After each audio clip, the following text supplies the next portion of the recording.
வணக்கம். நம்ம தமிழக வெற்றி கழகத்தின் மாண்புமிகு முதலமைச்சர் திரு விஜய் அவர்களுக்கு என்னுடைய வணக்கம், என்னுடைய வாழ்த்துக்களும். நீங்கள் இந்த நாட்டை கைப்பற்றுவீங்க, மக்களுக்கு சேவை செய்வீங்க நான் ரொம்ப காலமாக நினச்சேன். அதையும் நடந்துருச்சு. இது எனக்கு கனவாக கூட இருந்தது, கனவு நிறைவேறிச்சு. ரொம்ப சந்தோஷம். நேற்று 3 கோப்புகளில் நீங்கள் கையெழுத்து போட்டிருக்கீங்க முதலமைச்சரான ஒன்று, அதுவும் மிக்க நன்றி. அதான் நீங்கள் கையெழுத்திட்ட அந்த சிங்கப்பெண்ணை திட்டம்னு ஒன்று போட்டிருக்கீங்க.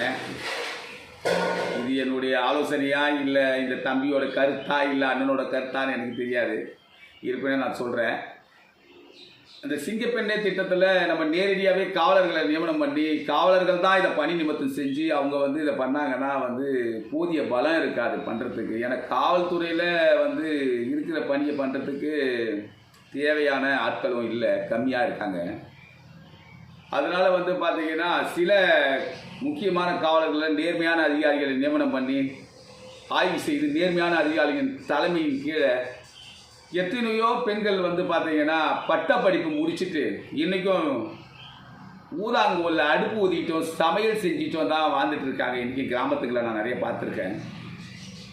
படிப்பு முடிச்சுட்டு வேலைக்கு போக முடியாமல் இன்றைக்கும் களை எடுத்துட்டு விவசாயத்தை குறை சொல்லலை, களையை எடுத்துட்டு நாற்று பறிச்சுட்டு இன்றைக்கி நாற்று மூட்டையை தூக்கிக்கிட்டு நடுநட்டு தான் வாழ்ந்துட்டு இருக்காங்க. சிலர் இரவு நேர பணிகளுக்காக கார்ப்பரேட் கம்பெனிகளுக்கு வேலை செஞ்சுட்டு இருக்காங்க.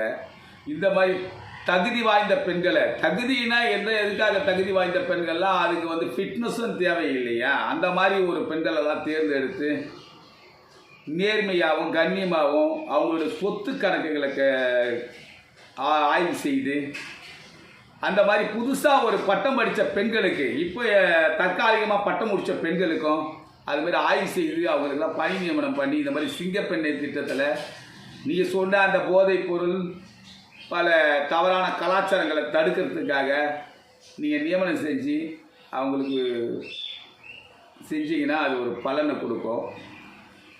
அதனால் நீங்கள் இதை கொஞ்சம் ஆலோசனை செய்யணுன்ட்டு என்னோடய வேண்டுகோள்.